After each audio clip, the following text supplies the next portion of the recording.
The two defining tragedies of our age, the war in Ukraine and the presidency of Joe Biden, are finally both inevitably coming to an end. Both have outlived their usefulness.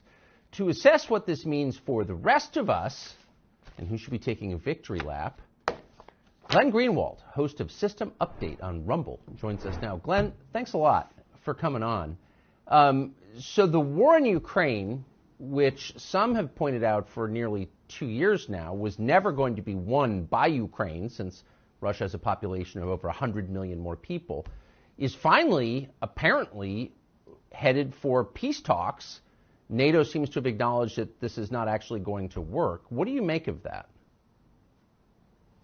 I think it's important to go back and remember what was said at the beginning, the propagandistic framework, not to take credit or assign blame, but to realize how often we're deceived by exactly the same emotionally manipulative tactics. We were told by the people who wanted the U.S. involved in this war, not just involved in it, but to fuel it, to prevent diplomatic negotiations from taking place with the possibility of ending the war very early on. We were told by those people that they were so concerned about Ukrainians and so concerned about Ukraine that the United States had to send tens of billions of dollars over there and all sorts of weaponry and flood the country with arms in order to protect Ukrainians. And anybody like the two of us and other people who stood up and said, this isn't a good idea, this is going to be counterproductive, we were accused of not caring about the Ukrainians, of cheering for the Russians, when none of that was true. All along, the point was that there was no way Ukraine could possibly win a war against Russia, a country way larger with a much better military, even if NATO is behind it. The only thing that is going to happen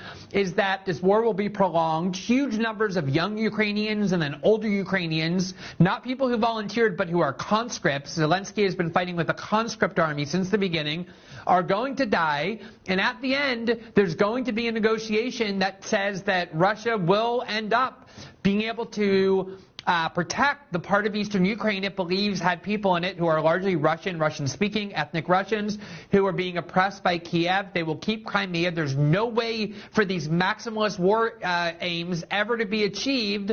And now here we are 2 years later, in part because the West is just tired of funding this war. The counteroffensive that we were all told would change everything was a tremendous disaster. They barely have any people left to fight. They're now dragging 45 and 50-year-olds off buses and sending them to the front. And the United States has a brand new war that it seems more excited over. And now they're finally telling the Ukrainians, and so is NATO, look, the gig is up. It's time for you to sit down at the negotiating table. And we're now in a position where NATO has to beg Russia to be happy to keep 20% of Ukraine, which is what they've controlled pretty much without any change for the last year or even year and a half, as tens of billions of dollars were wasted and thousands upon thousands of lives were extinguished. And I would argue it's even worse than that, since the Biden administration and our European allies provoked this war on purpose. They've known for 20 years that the red line for Russia was NATO expansion onto its borders. And they sent the Vice President, Kamala Harris, to the Munich Security Conference 2 Februaries ago to tell Zelensky, we want you in NATO, knowing that this would provoke a war. I mean, I don't see any other way to read it. Yeah, I mean, this idea that if you talk openly about providing a security relationship with Kiev, or especially talk openly about allowing NATO to go right up to the most sensitive part of the Russian border by including Ukraine in the alliance, the idea that that would provoke an automatic war with Russia, between Russia and Ukraine, is something that Washington has known for decades. There's a famous memo in 2008 written by the current head of the CIA, Bill Burns, who wrote to Condoleezza Rice and other Bush administration officials who at the time were excited about expanding NATO eastward, about putting Ukraine in NATO, and he said, look, it's not just Putin, it's every single person in Moscow, even the people who hate Putin. All Russians are united around the idea that any attempt to put Ukraine into NATO is an existential threat to Russia, and they will have no choice but to invade Ukraine if we try. And they knew that, and they ignored those threats. And I absolutely think, Tucker, that one of the things that is, I think, the greatest fraud of this war is that the people who kept claiming they were so concerned about Ukrainians were, in fact, totally indifferent to the Ukrainians. They were willing to sacrifice Ukrainians and Ukraine at the altar of getting back at Russia. I think in large part because they wanted to extract vengeance against Russia for what they perceived to be Russia's role in helping Donald Trump win the 2016 election and causing Hillary Clinton to lose. And they were willing to sacrifice an entire country and to wipe out tens of thousands of lives of young people who didn't want to fight in order to fulfill their political goal of extracting vengeance against Russia, weakening Russia. And they've been saying for the last several months as American support for this war is eroding, oh, look at how great this war is. We don't have to lose any of our lives. We're just having Ukrainians die, and we're just spending a bunch of money. But no, Americans are dying, only Ukrainians, for this goal of weakening Russia. They were the ones who didn't care about the Ukrainians. They saw Ukrainians as pawns that they were willing to sacrifice, and that's exactly what they did. It's really obscene. This is almost a rhetorical question, but isn't this the point in the story where we pause and the people who behaved in the way you just described, which is grotesque, where they apologize for what they did and apologize to the people they maligned by calling them Putin apologists or tools of the Kremlin or disloyal Americans? Isn't that a kind of a necessary step in recovering from this disaster? It is, but the biggest problem with our political media culture is that there is no accountability. So many of the loudest voices urging the United States get involved in this war and attacking and demonizing anybody who was opposed as being Russian agents or unpatriotic or whatever, they didn't come from the same ideological camp. In many cases, they were literally the very same people who did exactly that after 9/11, anybody who stood up and said, I'm against the Patriot Act, or I have concerns about NSA spying, or I don't think we should invade Iraq or drone bomb countries all over the world, the David Frums and the Bill Kristols and the Cheney family, those were the people standing up and saying, anyone opposed to our wars are unpatriotic, they're on the other side, and none of those people ever paid a price for what they did, lying the country into the war in Iraq, destroying a country of 26 million people that gave rise to ISIS. They, in fact, all got promoted. Jeffrey Goldberg helped sell the lie. He was one of the main people in the media selling the lie that al-Qaeda was responsible with Saddam Hussein for planning the 9/11 attack. He's now the editor-in-chief of The Atlantic. They get promoted for these lies. And so there won't be any accountability. These very same people, Victoria Nuland, are all still in power, and they're going to continue to use these tactics because they never pay a price. To the contrary, they end up getting rewarded for it. It's a very familiar template. So their real aims are domestic. They use foreign conflicts to make change in the United States, to make the country, in fact, less democratic. But they use those conflicts abroad to divide the United States. So we're going to do this. We're going to spend all this money. We're going to imperil America's national security. And if you don't like it, then you are a tool of fill in the blanks. Saddam, Putin, Hamas. It seems like a uniquely poisonous way of running a country and not at all good for the country. No, I think that's exactly right. If it would be bad enough if the United States were just going around spending all of Americans' money to fuel foreign wars. But what they're doing at the same time with these foreign wars are using them as a pretext to erode the core constitutional and civic rights of American citizens here at home. So when they wanted to launch the so-called war on terror, they ushered in the Patriot Act that gave vast powers to the FBI and the CIA of all kinds of detention and surveillance powers. They empowered the NSA to spy on Americans without the warrants required by the Constitution. Newt Gingrich wanted to rewrite the First Amendment in order to usher in censorship measures in the name of the war on terror. They did the same thing with the war in Ukraine. Some of the greatest censorship on big tech came from those people who were questioning NATO narratives, who were standing up and saying, I don't think these things are true. I don't think these things are wise. The EU made it illegal to even give RT a platform. So every single one of these wars results in fewer and fewer rights for Americans here at home. And now we're seeing the exact same thing, Tucker, with this insistence, and the Biden administration is fully on board in partnership with Republicans to provide billions and millions of dollars, not this time to Ukraine to fuel their war, but to Israel to fuel their war. And what we've been seeing from the people advocating that is this insistence that those who stand up and say, I'm not in support of what Israel is doing to the Palestinians, I don't think the United States should treat this war as our war. You don't have to agree with that or not, but there's so many efforts now to say people saying this should be censored. What they're saying is illegal. They're invoking all the theories that the liberal left have been invoking for years now to justify censorship of the views they dislike. Oh, this is inciting violence. This is going too far. This is hate speech. This is against a vulnerable minority group. And now we're seeing the same kind of erosion of free speech here in the United States on the part of Americans, because now there's another foreign war that's always part of the equation, the domestic aspect to it, that vests more power in the government and takes away more and more rights from Americans. What's so terrifying to me, though, is that the right, the American political right, which really was through this kind of weird transformation that's happened over the past dozen years, has become the lone defenders of the First Amendment.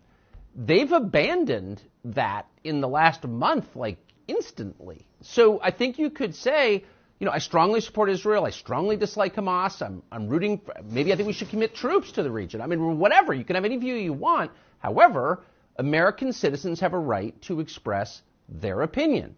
Period. And that supersedes any other event in any other country. It's like that's a core right. And I don't hear many conservatives saying that. And so you sort of wonder, like, if they're not defending it, who will? I mean, there are people who have built their careers, Tucker, over the last 5-6 years, standing up and saying, we can't have cancel culture. We can't have censorship. College students aren't entitled to feelings of safety. We don't censor in order to protect people from views they find threatening, mocking the notion that minority groups are vulnerable and we have to censor in order to protect them. Turn on a dime and now become the leading voices saying, because American Jews feel unsafe, that's valid in a way that, say, claims from black people or LGBTs or Latinos aren't valid, and because of that we need to censor. Fortunately, there have been some conservatives, influential ones, who have been quite consistent. Candace Owens, for example, had a very public argument with Megyn Kelly in which he was saying, we're not the left. We don't get people fired for their political views. We don't believe in using the law to silence people.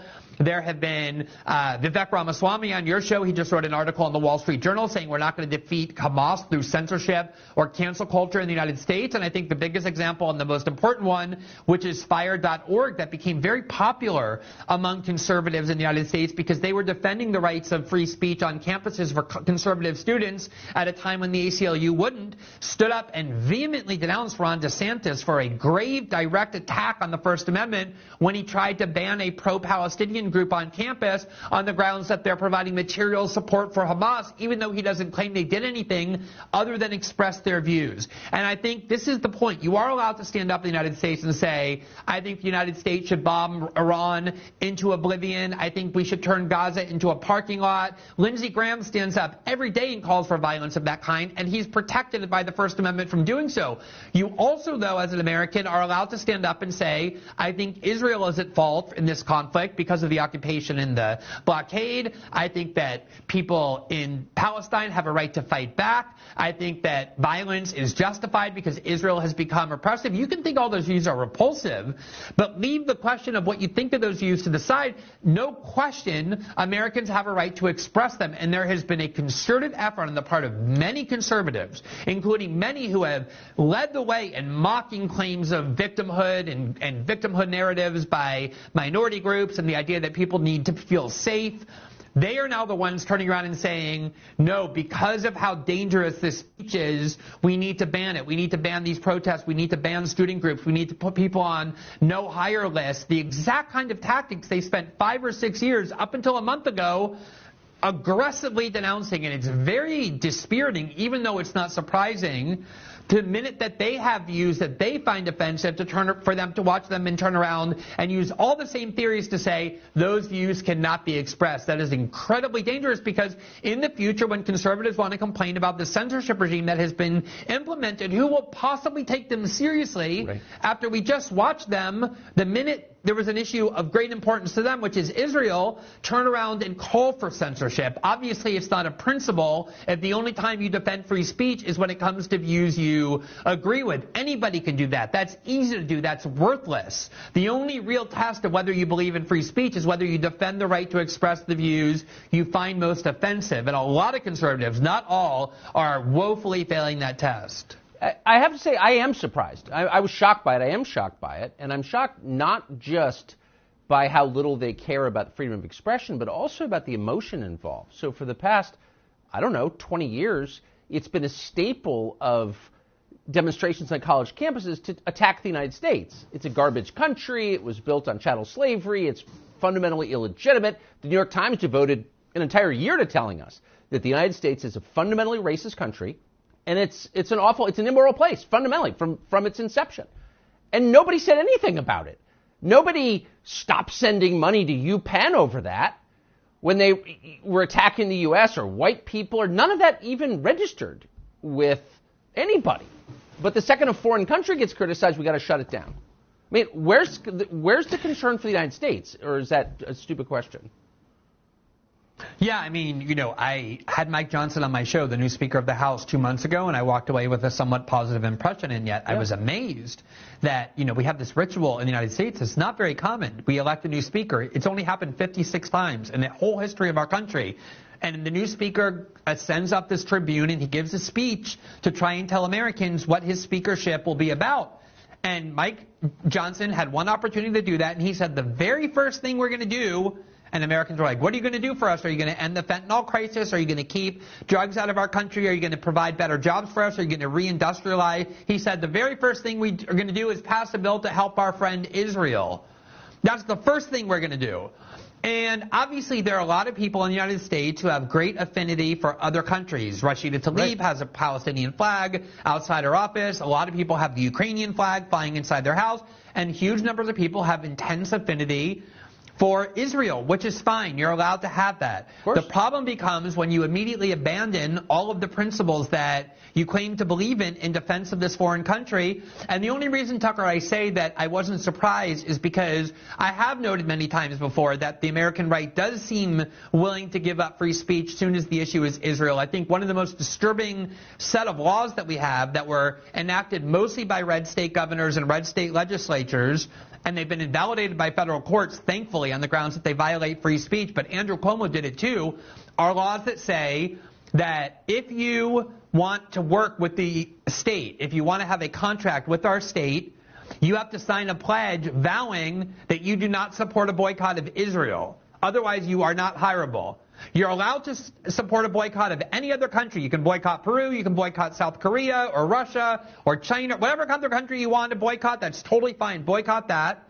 You're even allowed to boycott other states in your own country. You're allowed to harm the economies and the businesses of your fellow citizens. Own country. And in fact, Andrew Cuomo, when he announced that by executive order that if you support a boycott of Israel, you can't get hired by the state of New York, Andrew Cuomo, the very same one, issued by executive order boycotts of Indiana and North Carolina on the grounds that they had enacted bathroom bills for trans people that he found offensive. So there were a lot of red states and red state governors enacting these laws that say if you want to work with the state, you're free to boycott any other country or any other state in the United States. You just can't boycott Israel. And there's been a lot of those kinds of that tolerance for that sort of thing because obviously the United States is a very pro-Israel country and it's a winning political issue among a lot of American Jews, but also a ton of American evangelicals or just national security hawks. And there has been tolerance for erosion of free speech in the name of Israel before, but nowhere to the extent that we're now seeing. And I agree that the severity of it is surprising. I would like to think there's an even bigger constituency for pro-America, but there doesn't seem to be, at least it's not represented in the Congress. So I have to ask about President Biden. These polls come out over the weekend showing that he's losing in a theoretical matchup among registered voters in 5 out of 6 swing states, the biggest swing states. It looks like if the election were held today, if not much changes, he would lose. And immediately you have David Axelrod, Bill Kristol, pretty devoted Biden voters saying we need a new guy. What do you make of that polling? Do you think it reflects reality? And what do you think will happen to Biden? I think the most amazing part about this, Tucker, is that if any leading American politician had even gotten near the possibility of an indictment 10 years ago, the prospect of them running for high office would be instantly over. And here you have Donald Trump, who has been indicted on felony charges in 4 different American jurisdictions, 2 state jurisdictions, 2 federal jurisdictions.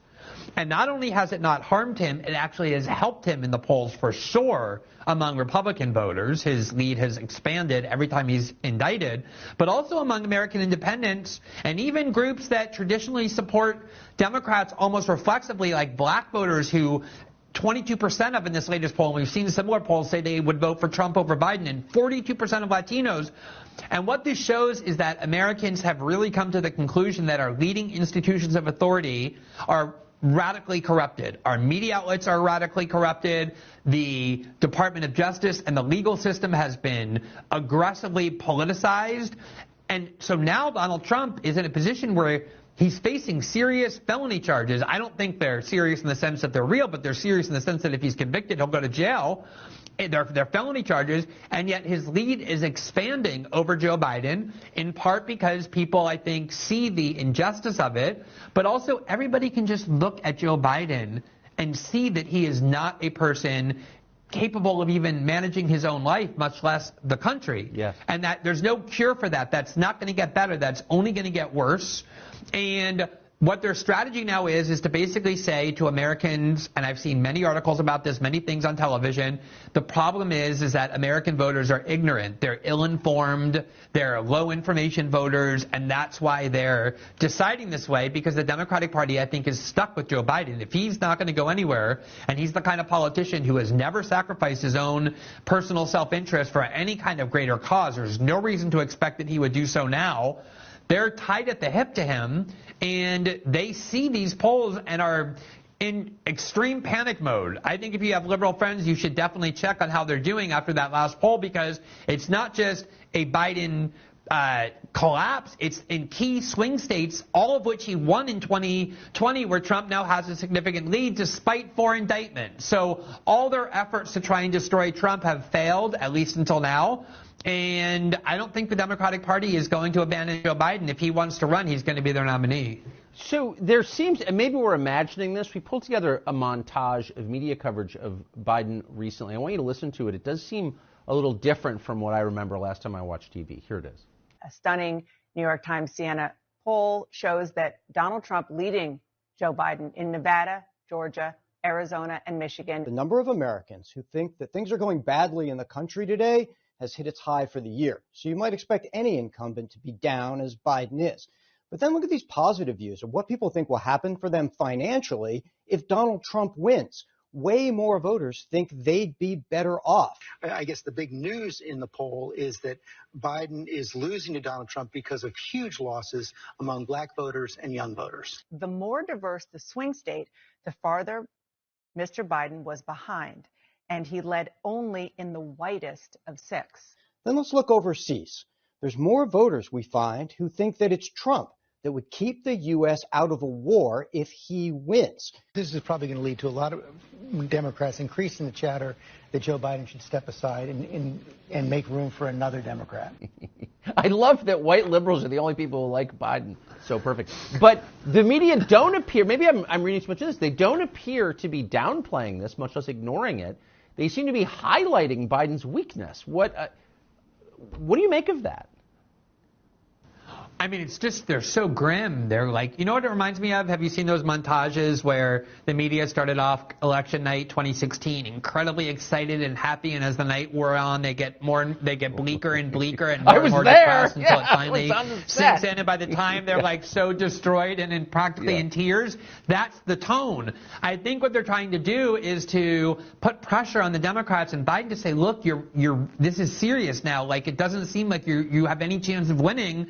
In a last-ditch hope to try and convince Biden to step aside, or the Democrats to force him to. Of course the media is, completely petrified at the idea that Trump would win, even though part of them knows it will help their careers like it did the first time around. But they really are scared of Trump. They really view Trump as this ultimate menace.